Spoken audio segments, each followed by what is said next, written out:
A lot of people, they ask me, how old are you? They think I'm 20, they think I'm 25, they think I'm near the end of college. And I just finished my first semester at UTA, so it's funny.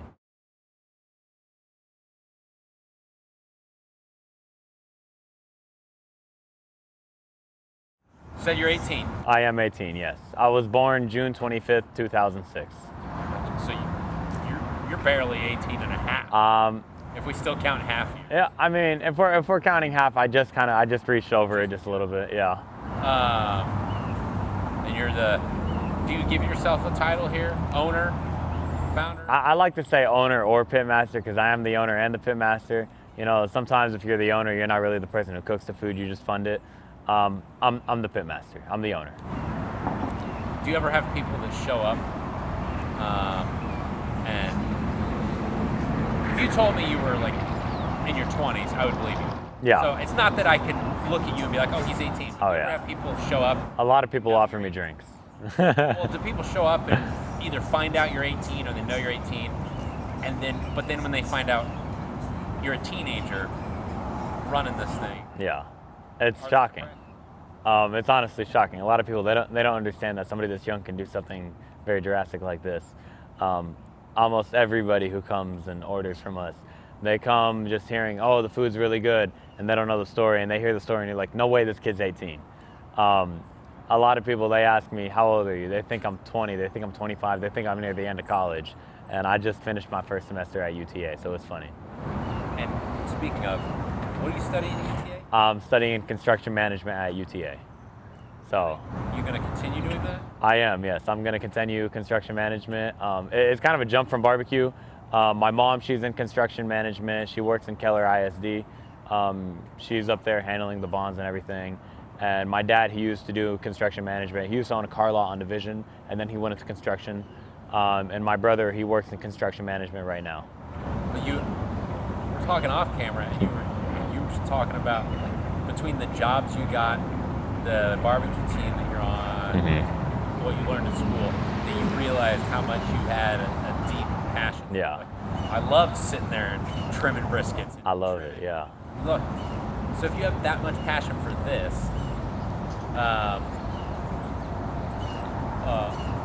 why not solely focus on this? Why are you still pursuing the... Well, I feel like if I solely focus on this, it's not really the best idea. My mom is gonna get mad at me if I don't go to college. And I agree with her. Let's say the barbecue does go bad. Let's say I don't get any customers. I'd like to have a degree to fall back on. Let's say I can't get what I want. I still have a degree. I can have a nice job because ultimately for me, I want to be able to take care of myself and I want to take care of my family. So let's be fully transparent here. You finish college, you get that degree. Do you want to be able to fall back on that, or is this going to be? You have these two options. Oh yeah. This construction route or barbecue. In your mind. My dream is barbecue. Okay, I was going to say mom aside, her aspirations are aside. Yeah. My dream is barbecue. My dream is to be able to open up my own restaurant. I want to have Habibi Barbecue. You can go restaurant with a nice wood finish. You can be able to sit down, get you some barbecue, and maybe even get some hookah with it. Smoke with the smoked, you know. And with your degree, you'll be able to with my degree, build a restaurant too. Hopefully. What made you think at 18 years old? What made you think you could do this? So my original thought of what I could do here, well, at my old job, I worked at Hurtado's and I worked at Smoke and Ash. One was front of house, one was back of house. And I learned from Hurtado's how to manage a front of a house, and I've learned from Smoke and Ash how to manage a back of a house. And at Smoke and Ash, some days it would be literally only 2 people in the kitchen. Me and one other person, shout out Jeff. Me and one other person would be in the back of the kitchen and would have to take care of parties of 16 that would walk in last minute. And I figured, you know, if I could do all that, because I'm rotating around the kitchen, I'm prepping, I'm slicing, I'm serving, I'm plating, I'm cleaning. I figured if I could do all of that, I'm skilled in all of it, why can't I do it myself? Do you know of any other teenage...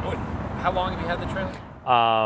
We opened in September. I've had it maybe about 2 months before we opened. Okay, so just shortly after you turned 18. Yeah. Craziest birthday gift of all time. It wasn't a birthday gift, but... To yourself, maybe? Yeah, sure, yeah. Me and my dad helped me fund it.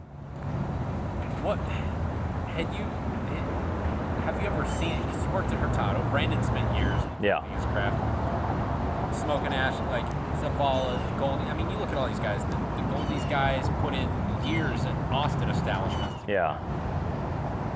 Have you known of any, when you decided, you know what, I'm going to do this myself, did you know of any teenager that had taken that leap of operating a successful barbecue joint? Honestly, no. I don't think I know any teenagers that can manage their own business themselves.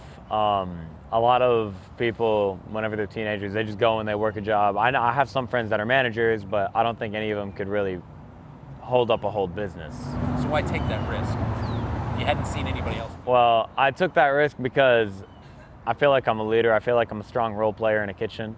Not only that, but there's a lot more when it comes to a kitchen than just making food. You can make food and you can play food, but it's completely different when it comes to talking to a customer. If you can be clear-spoken and you can articulate your words, yet you can have like a real, truthful conversation with a customer, I think that's completely different. And I think it's all about honesty and presentation. Not only that, but food itself. I can make some really good food. At the end of the day, that's all a kitchen really needs. You have good food, you can get good customers. Which, speaking of, I mean, I just mentioned that all those guys that are well known in this area. I mean, you can pick any of the restaurants, Terry Black's, aside from the ones I mentioned. Like, getting a good brisket takes Takes a long time. Hours. Yeah. But developing the skills to be able to do that and the intelligence to know what. A lot of cows. It's even longer. It's a long time. At 18, how in the heck are you even able to develop? Because those guys, whether it be Zavala or Hurtado, like, they're grown men already, and it took them years to get where they're. How at 18 were you able to get those skills? Have something quality. I believe that my skills, it came a lot from a whole bunch of different sources. Originally, it came from COVID. I had nothing to eat, so I just started cooking. So that's where my cooking skills came from. It just came from practice at home. Eventually, I went to culinary school at Martin, and then I went to the Dan Diaper Career Tech Center for culinary school, and they had a barbecue program. And I was thinking grilling. I was thinking, oh, we're gonna throw down some burgers. And I walk out and they have a 500-gallon smoker, and I'm like, I have no clue how to slow smoke.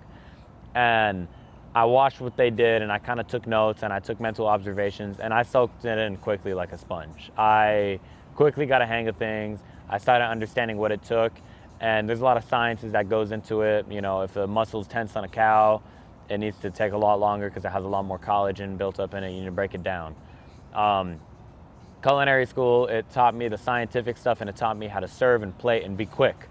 But barbecue isn't something that you can make quick. It takes time. So I'd make a lot of briskets in my free time. I'd make briskets at school in practice. And then on top of that, I'd go to work, or when I worked at Hurtado's, I'd see them take a long time. I'd go hang out with the pitmaster. I'd sit in the front of the house and talk to the meat cutter. And I was just taking orders, but I knew how to cut meat. I knew how to slice meat. I was just too young to do it yet. And I don't blame them, honestly. I wouldn't put a 16-year-old boy on a cutting board either. It's a lot of practice, honestly. It's like if you get a playground with briskets, you're gonna figure it out eventually. By the way, it's funny you said I wouldn't put a 16-year-old on cutting. I wouldn't either. But an 18-year-old, give him his own business. Yeah. It's honestly kind of ironic. It really doesn't make sense, but it does. I feel like you can't really put a label on 18. It's very young, but I mean, there's some people that are in Hollywood right now that are 18 years old. I know some people that were famous when they were 15, 16, and they're maybe 20, 30 years old, and they're still doing big stuff. I believe that, you can do some great stuff even at a young age. Going back real quick, you said you were like constantly like learning by smoking briskets, smoking stuff. How did you even, as a teenager, I was a teenager once, a poor teenager, how could you even afford to do this? Well, my family, we loved eating. I have a very big family, so I have a lot of cousins, I have a lot of aunts, I have a lot of uncles. Would always have big get-togethers almost every weekend, and would make a lot of food, would grill stuff, and eventually I started slow smoking. Would just go, would get a real cheap select brisket, throw it on the pit, smoke it, slice it up, have a great time with the family. And it was just another expense, like, oh, we're just buying food. And eventually, whenever I started working, I was taken care of because I treat it like it was my food. I wanted to make sure I can make as much money out of it as possible without throwing away any of the meat. Hurtado's showed me how to take care of it. Smoke and Ash let me actually take care of it. I was in their kitchen. I was their pitmaster. They said, hey, trim up some briskets. I'd go and I'd trim up some brisket. And after 8 briskets every day, working 40 hours plus a week while still in high school, you get a hang of it. You know, it took me I worked there for about a little over half a year. So half a year every day in front of a board, you'd get straight out of class and you go to work. And I was missing birthdays and stuff. It's just, I was dedicated. I love doing it, and it's one of my biggest passions. You were missing family events. Oh yeah, Grandma was real mad when I missed Easter. Teta, I came home, and Teta's like, Wainak, where'd you go? And she's over here yelling at me and Eric. I'm like, I'm sorry, Teta. Do we have leftovers? When you were, obviously working those jobs, getting paid, were you taking the income you had and basically just pouring that all back into Oh yeah. cooking? All my money that I made from my job, it went either straight back to my stomach or it went straight back to cooking. How would you, before I forget to ask this, what does Habibi mean? Habibi means my love. So I'm from Lebanon.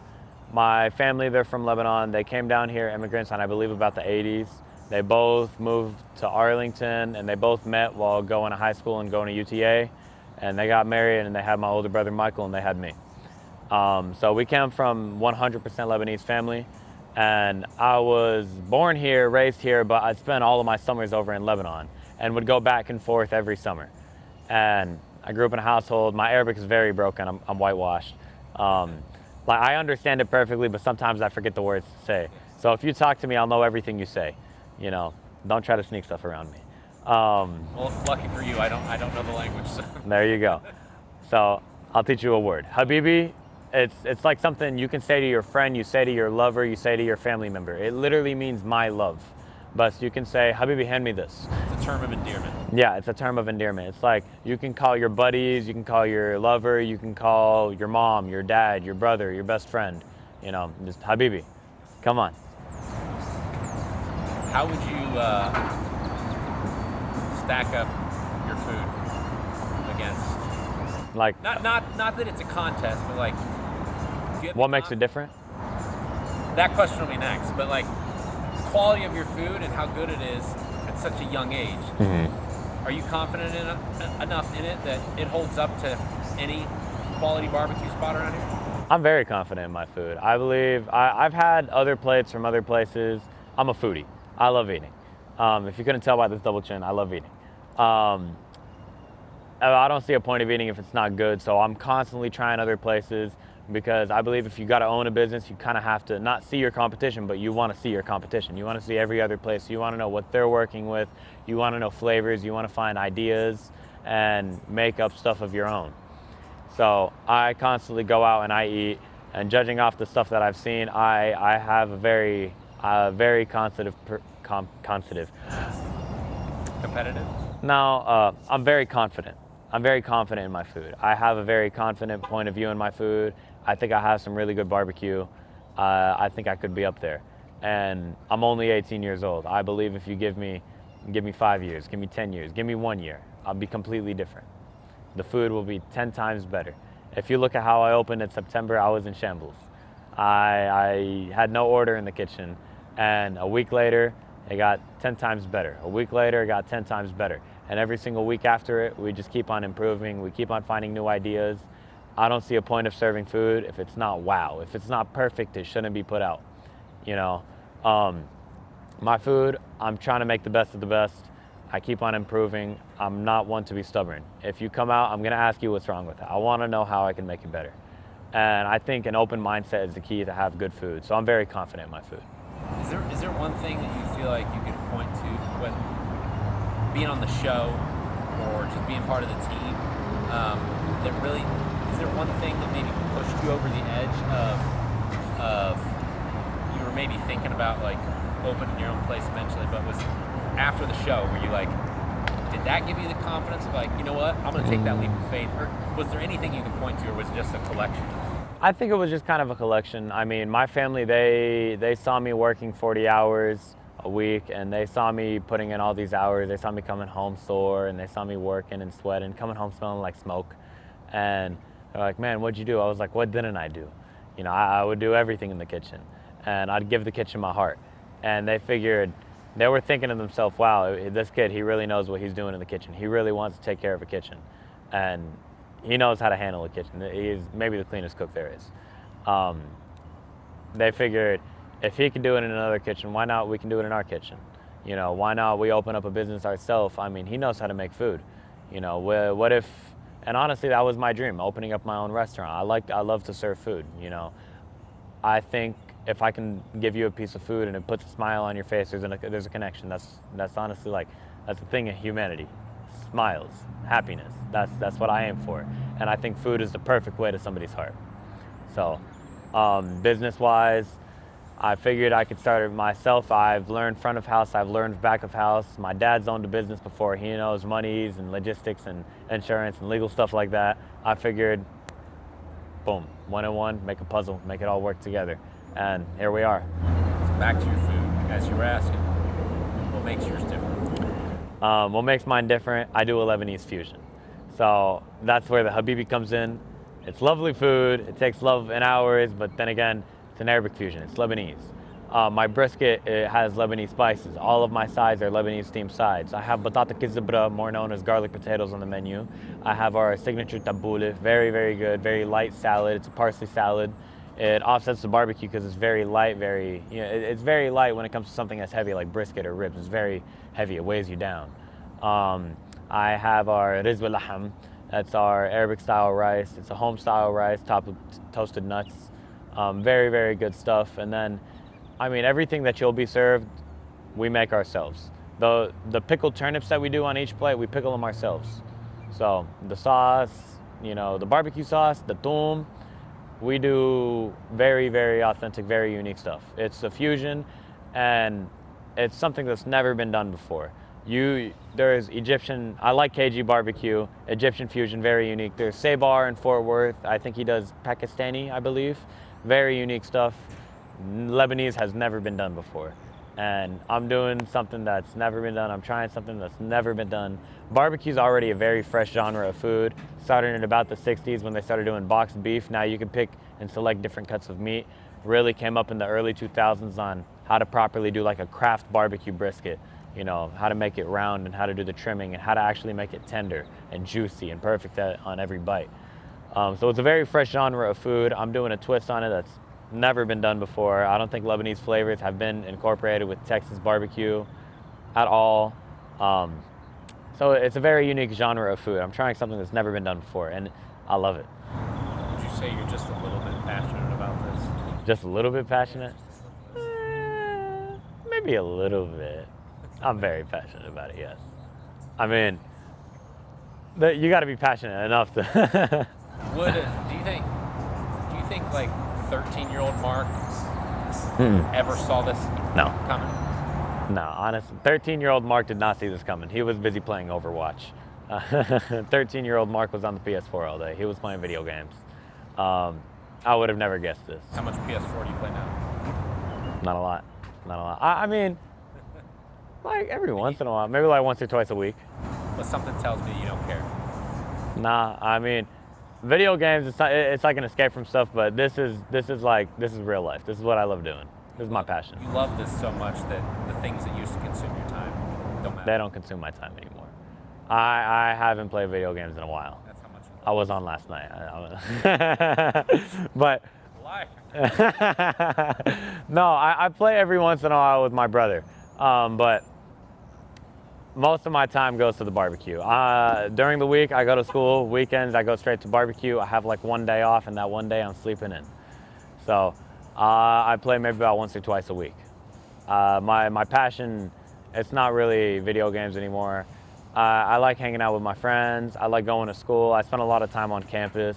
I spent 3 hours the other day doing one problem for homework. I mean, it's a very different lifestyle.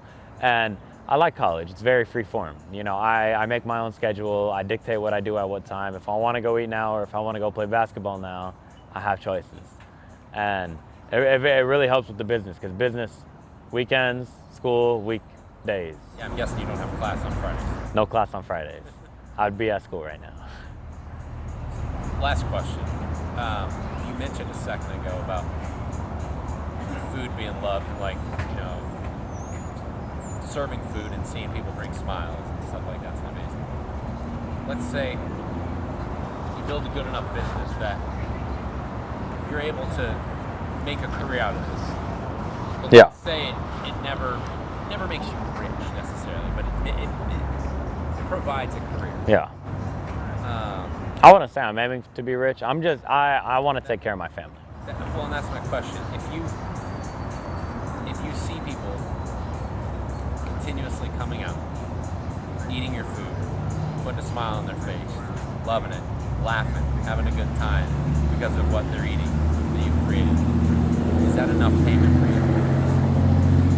I think if that was ever to happen, I'd buy a smoker and hire new hands. I want to be able to feed more people. I think the most that I'm aiming for this business is to put a smile on a face. If I can make one person impressed and one person happy with my food, that's what I'm aiming for. I'm not here for money. I'm not here to say I'm the best. I'm here to make people happy. And that's honestly what I'm aiming for. If I get a really big customer base and I go very viral and people start coming out, I'm not here for the fame. I'm not trying to be famous. I want to put a smile on your face. I want to make you happy. I want to do the best food I can. And if it doesn't meet your standards, let me know. I'll try to make it how I can. I'll try to make it the best. Is that like the fuel that keeps you going? You see a smile and it's like, okay, like There we go. I can wake up tomorrow and do this again. My goal is to make somebody happy. If I can make people happy eating food, everybody needs to eat food. Without food, none of us would be here, obviously. We need to eat something. And so you even go back hundreds of years, they all eat together. They all have a good time together. And I think food draws people together. You know, in a world where a lot of people are being separated and a lot of stuff, I try to find something that can pull people back together, try to make people happy. And I think barbecue is the best thing to do it. Something that takes love and care for hours can make more love and make more happiness.